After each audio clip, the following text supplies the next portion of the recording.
Guilty members of a grooming gang are convicted of trafficking teenage girls. A man is jailed for keeping his mother's body in a freezer for nearly 3 years whilst claiming her benefits. The fire that spread to the size of 210 football pitches as crews continue to battle the blaze. And now in its 850th year, the Eisteddfod returns to its birthplace here in West Wales. We'll take a look at what the week has in store.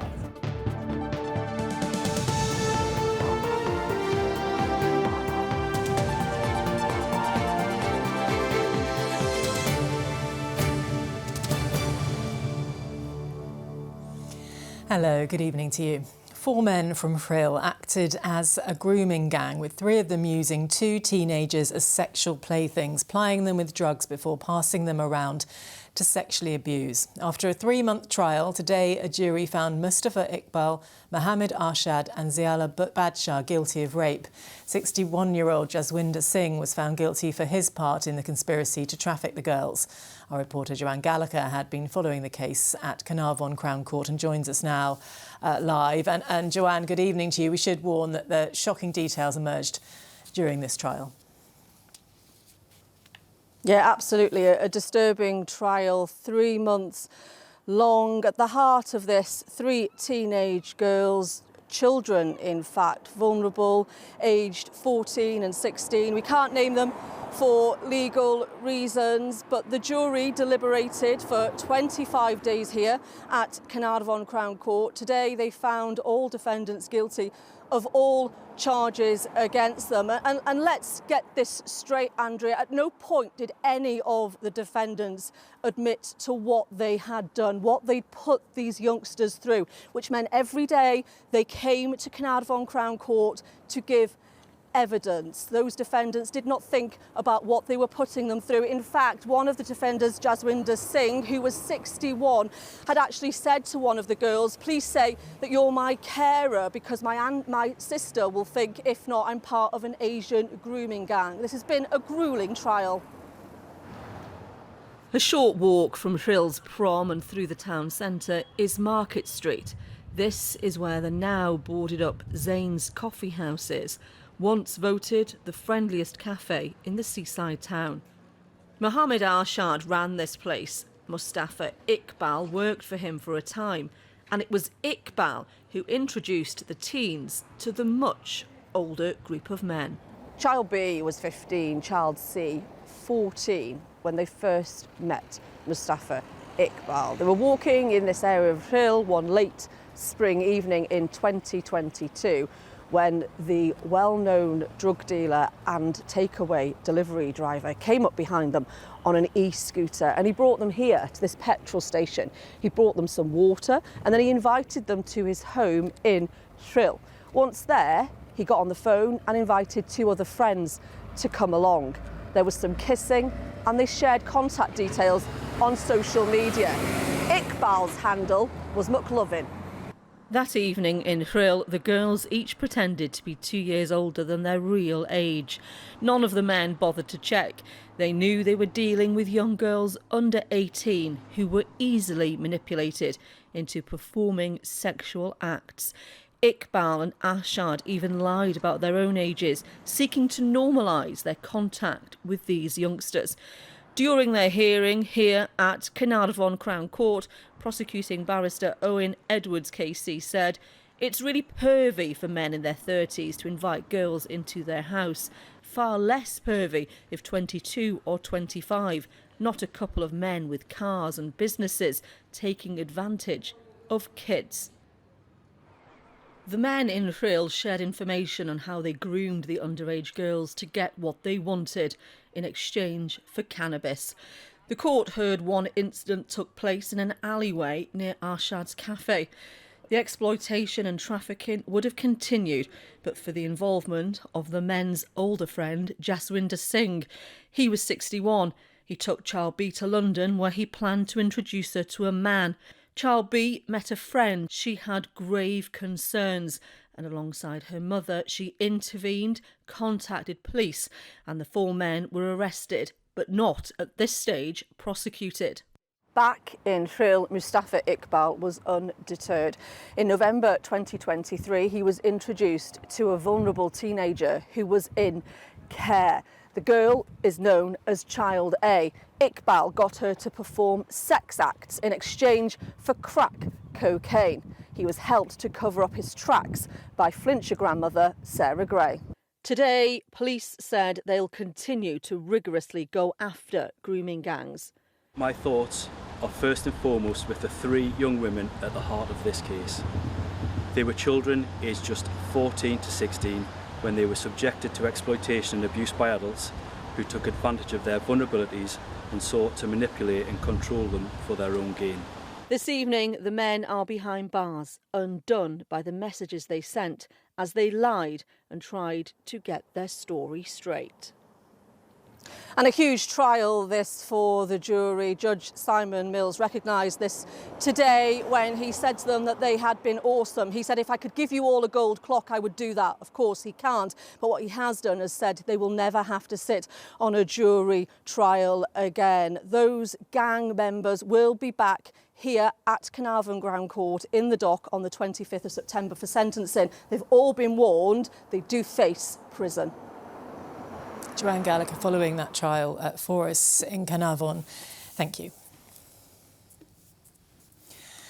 Elsewhere this evening, firefighters tackling a forest blaze in Rhondda Cynon Taf have declared a major incident. South Wales Fire and Rescue Services responding to the wildfire in the Ferndale area. They're urging people to stay away and not fly drones over nearby. Our reporter Hamish Alskerry is in the hills above Ferndale and can bring us the latest from there, and quite understandably a lot of concern from the local community. Absolutely, Andrea. We were down there in Ferndale earlier today. There was this eerie crackling sound as the mountain was burning, accompanied only by the sounds of water pumps and the occasional bark of a frightened dog as the flames got nearer and nearer to people's homes. There's been an enormous effort by firefighters to tackle this. We can show you some aerial pictures now of the scene that faced them earlier today. I should reiterate that this is official fire service drone images. They're asking people not to fly their own drones, so not to get in the way. Tonight, I'm pleased to say I'm joined by Christian Hadfield from South Wales Fire and Rescue Service. Thank you so much for taking time out of what's been an enormously difficult day for you all. Just give us an update then on how it's looking now and how challenging it's been to tackle it today. Yeah, thanks very much. So, we've been here on scene now since Saturday, so our crews have been working really, really hard to bring this incident under control. The main efforts today was around safeguards in the properties in the area, certainly the streets that we see behind us. So we've been working with our partners to literally knock every door to make sure everybody is safe and well, but also to set up the respite centre where people could go should we have needed to evacuate this area. And that's at Rhondda Leisure Centre, I understand. I mean, you've had 20 fire engines, 135 firefighters. What reassurance can you give to people in this valley and the next one with Cwm Aman that this is under control tonight? So like you say, we have got a huge amount of resource here, over 130 firefighters, which just shows the scale of the incident, which means that we are taking this very, very seriously and declared a major incident this morning. We'll be working overnight tonight with our crews to make sure that we can put a fire surround around the forestry area, working with our partners from National Resources Wales. And then first light tomorrow, we've got access to a helicopter, which will certainly help us in terms of beating that fire. And just briefly, a word on the challenging conditions for your team. Yeah, really, really difficult for our crews in this weather as well. So we make sure we look after our crews, look after their well-being and welfare. But the most important thing here really is for our community members that, should they be overcome by smoke, is to close windows and close doors. Anybody got any medical conditions, seek medical help. Well, Christian, thank you so much indeed for talking to us tonight on a busy and difficult day, and to all of your crews for working so hard with the other agencies involved as well. Andrea, we had a few spots of rain just a few minutes ago. I know everyone here is hoping for more of that in the coming days, but for now, this evening, that battle to contain this really difficult wildfire here continues well into the night and into tomorrow. Well, Ruth will have more news on the forecast a bit later on, but in the meantime, very concerning times for people in those valleys. Hamish, thank you. A man has been jailed after keeping his dead mother in a freezer for nearly 3 years whilst claiming benefits. Christopher Phillips, who's 60, has been sentenced to 2 years and 4 months in prison. Our correspondent Richard Morgan is at Merthyr Tydfil Crown Court for us tonight. Good evening, Richard, and this is a shocking case. Well, yes, Andrea, Christopher Phillips bowed his head and wept as details of the case were read out here at Merthyr Crown Court. The defendant was described as being exceptionally close to his mother, who was 89 when she died in March 2023. The previous year, he'd given up work to care for her. But he later told a psychiatrist that when she died, he didn't want to let her go, and he continued to collect her prescriptions from the doctor and also to lie to the doctor.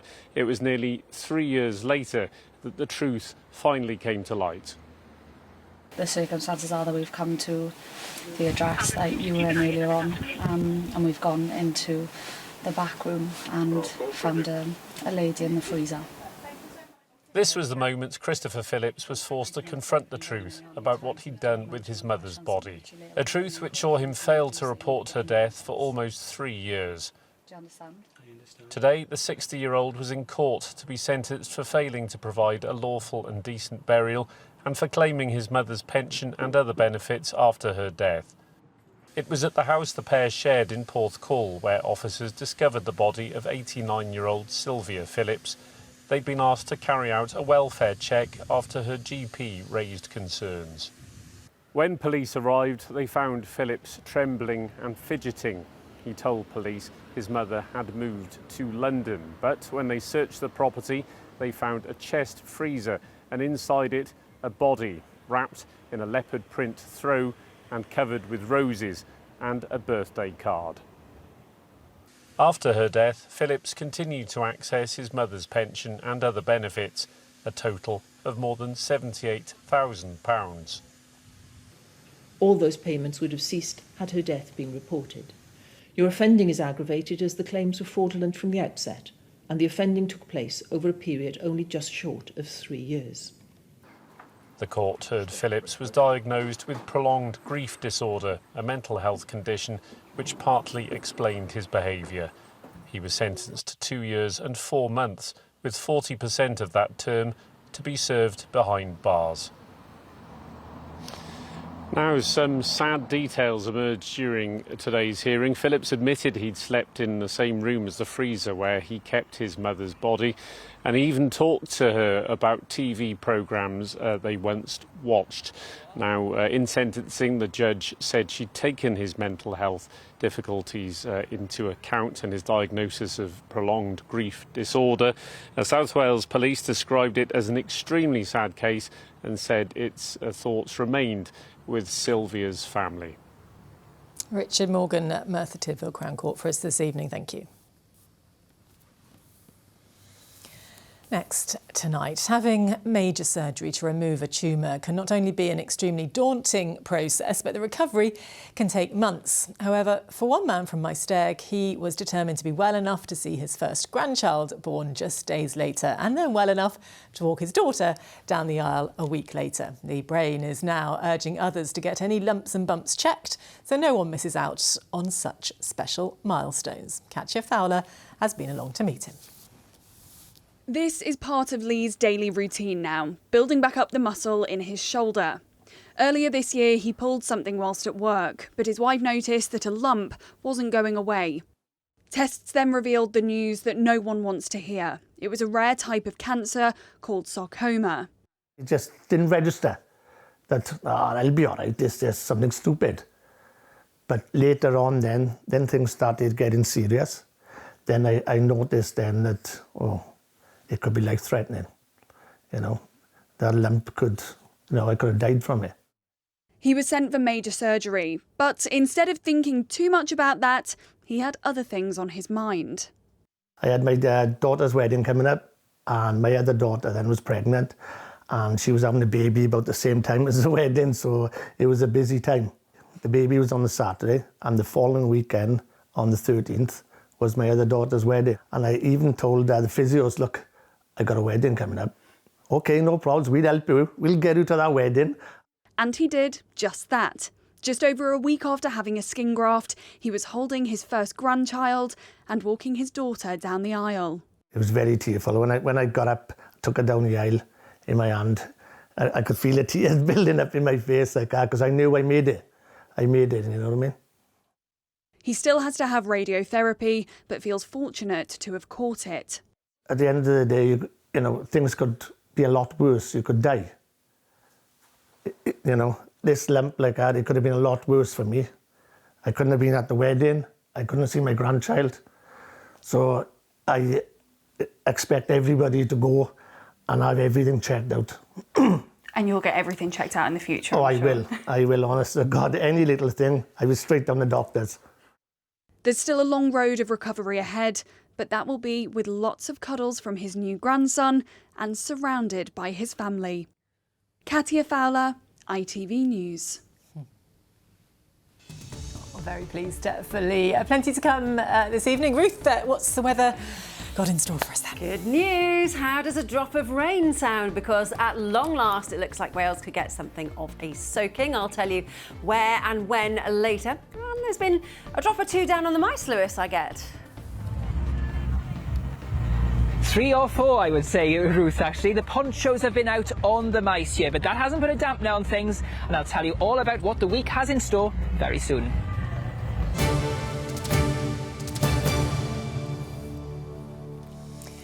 Ruth and Lewis both coming up shortly. Now, though, Welsh sporting chiefs have warned that more investment is vital if they are able to build on the success of last week's Commonwealth Games. Wales claimed 31 medals in Scotland, but the level of investment in sport here is among the lowest in Europe.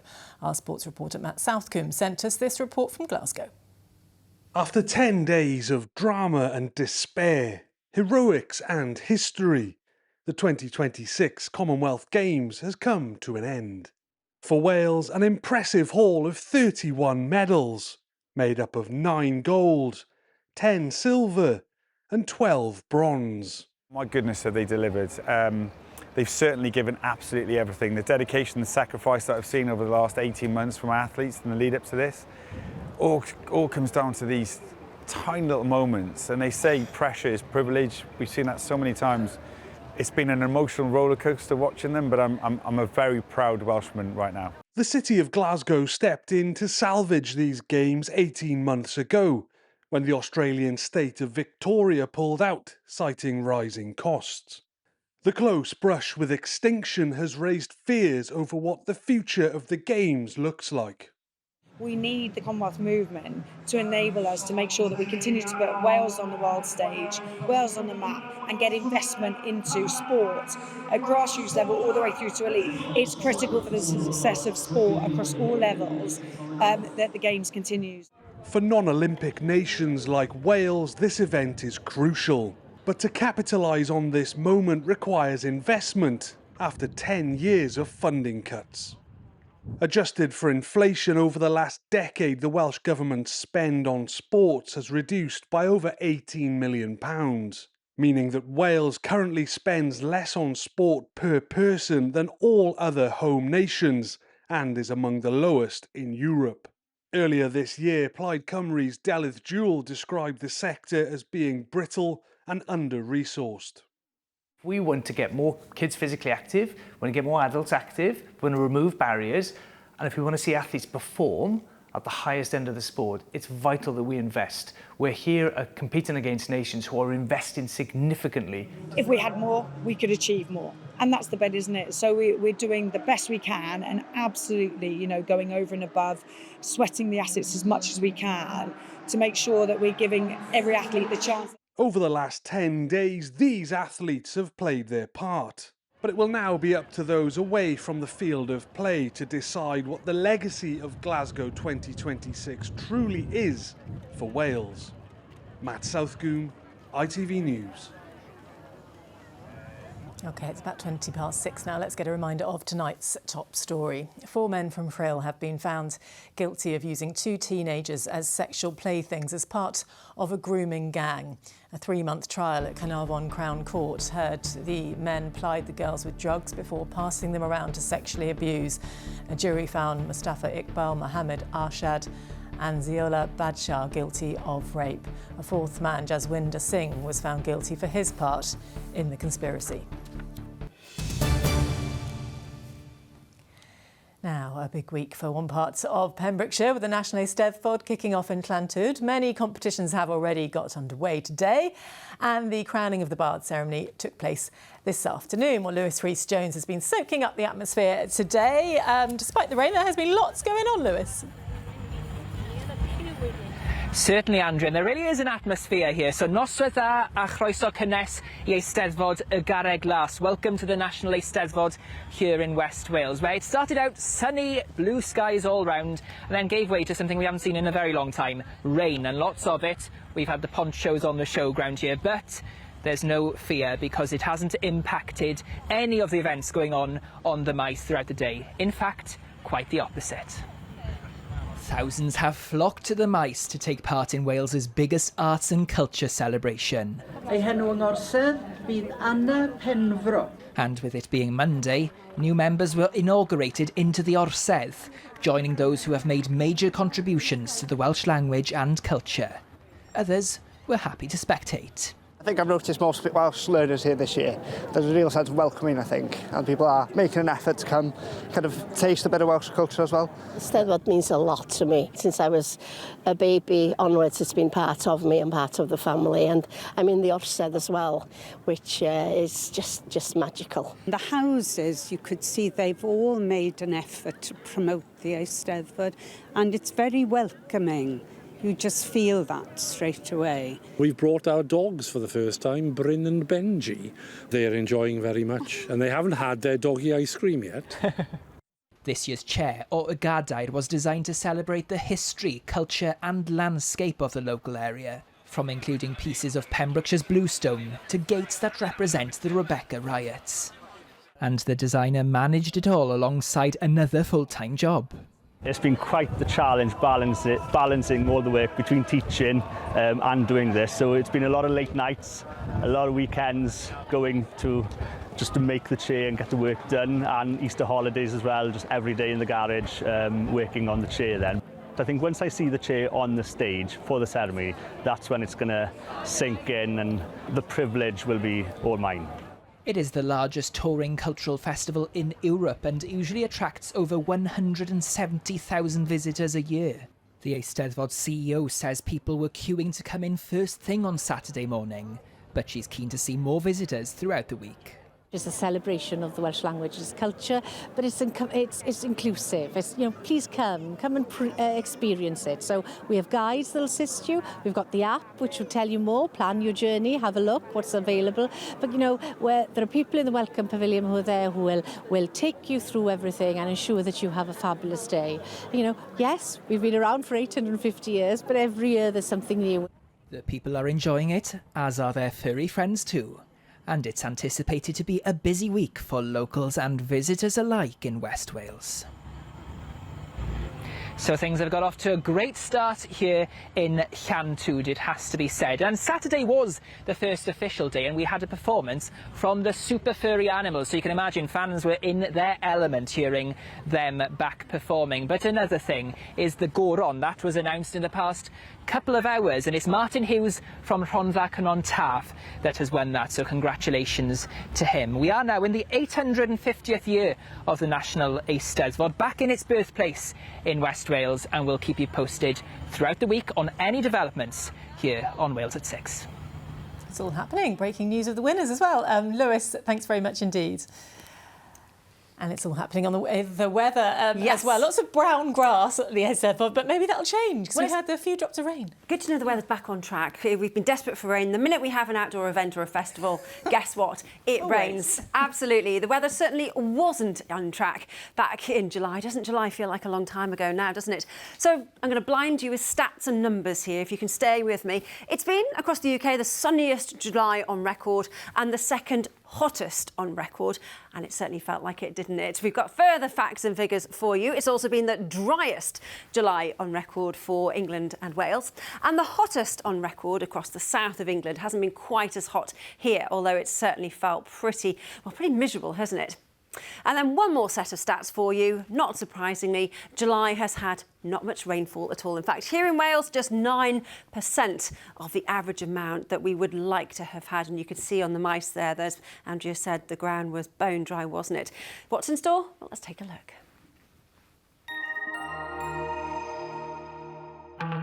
midday Mayan temples, followed by sunny afternoons on the sand. TUI sponsors ITV Cymru Wales weather.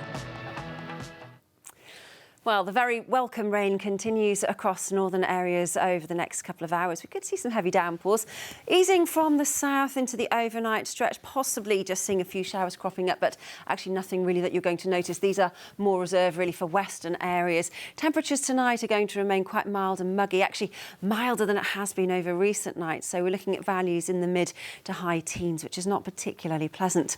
So as we wake then to tomorrow morning, again, we'll see further showers cropping up across northern areas. I think this is where we'll see some heavier bursts, possibly through the Clean Peninsula and across Anglesey, but it is going to be hit and miss. It's not going to be a washout, but if you do catch one of those downpours, it could be quite heavy with up to 30 millimetres of rain possible.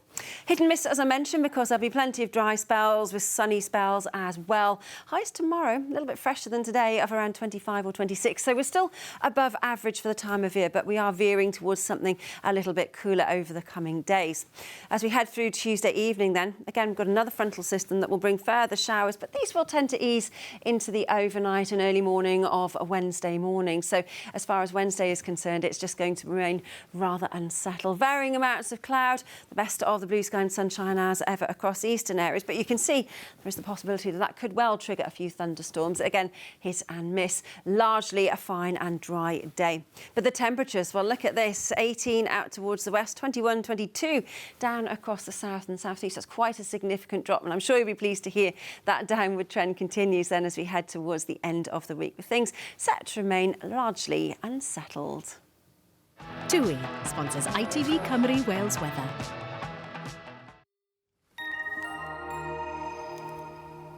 I mean, I think the rain's got a long way to go before things are effectively back to normal. We're still in drought conditions, but you know what? A drop is better than no drops at all. Yes. So we're on the right track. There's still a lot of dry spells as well, yeah, if that's absolutely. what you want. Still summer. Still summery weather in summer. Thank you. And that's it. Katya has your late headlines, but from all of us here, good evening.